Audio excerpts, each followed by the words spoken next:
You know that dream, right? The one where money just flows into your account while you're doing, well, anything else? That's the whole promise of passive income. But how do you actually get from that dream to reality? Well, in this explainer, we're going to break it all down. At the end of the day, the entire idea boils down to this one really powerful question. Can you actually earn money while you sleep? It's a goal that represents so much more than money. It's about freedom, security, and a totally different way of thinking about work. Because, let's be honest, the ultimate vision isn't just about sleeping. It's about building a financial engine that just runs in the background, Something that gives you the freedom to live your life on your terms. Whether that means packing your bags and traveling the world, diving into a hobby, or just being more present with your family. Okay, so that's the dream, and it sounds incredible, right?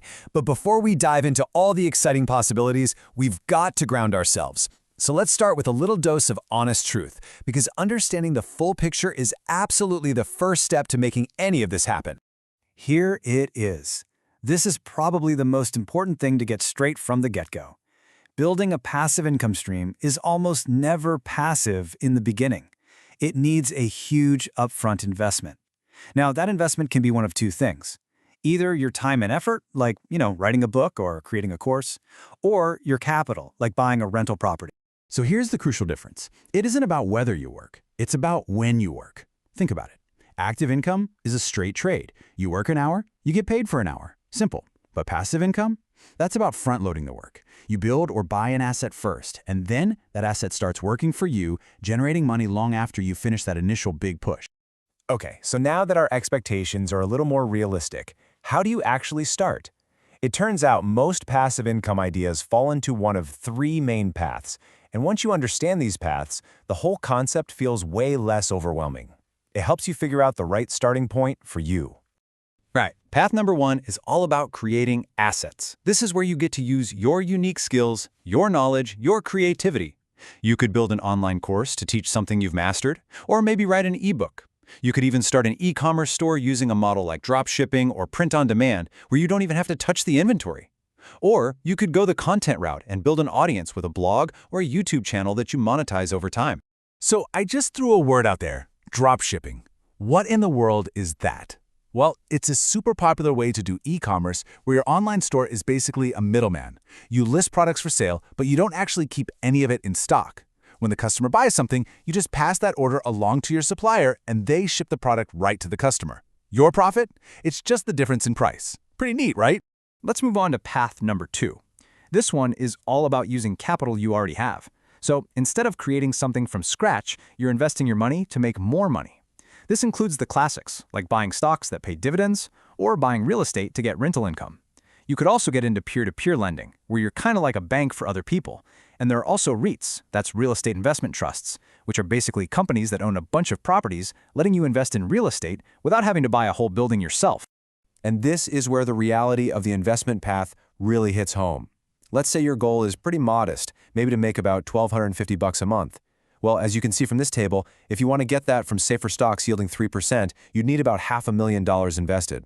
Even if you go for companies with a 5% yield, you'd still need $300,000. So this path is powerful, for sure, but it's pretty clear that it requires a lot of capital up front. This chart really visualizes that trade-off. I mean, sure, your money is safe in a savings account, but its earning potential is, well, it's tiny.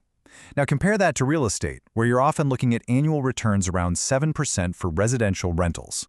That huge difference is exactly why property is still a cornerstone for so many people's long-term passive income plans, even though it's harder to get into. Okay, path number three is often the most accessible one for getting started because it's all about using assets you already own. Got a spare room? You could list it on Airbnb. Have an unused parking spot in a busy part of town? You can totally lease that out. You can even rent out equipment you're not using, like cameras, power tools, or even your car through all those sharing platforms out there. So with all these ideas swirling around, where do you even begin? I mean, how do you actually go from 0 to 1?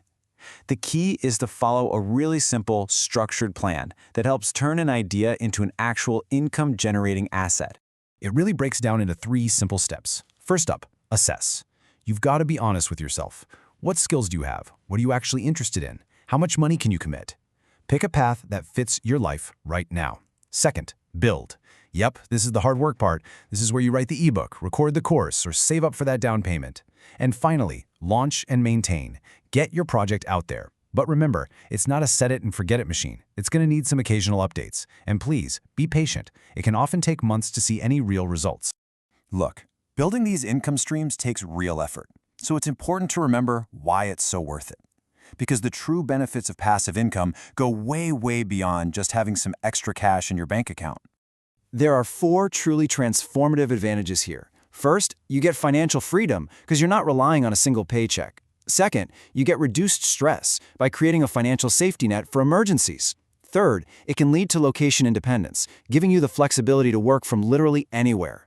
And finally, it's an incredibly powerful engine for building long-term wealth, creating assets that grow over time. Altogether, these things aren't just about money, they're about designing a life that's more resilient and a lot more fulfilling. So let's just forget about the overwhelming goal of replacing your entire salary overnight. That's too much pressure. The journey always starts with a single step. So the real question is this: what is one asset, no matter how small, that you can start building today?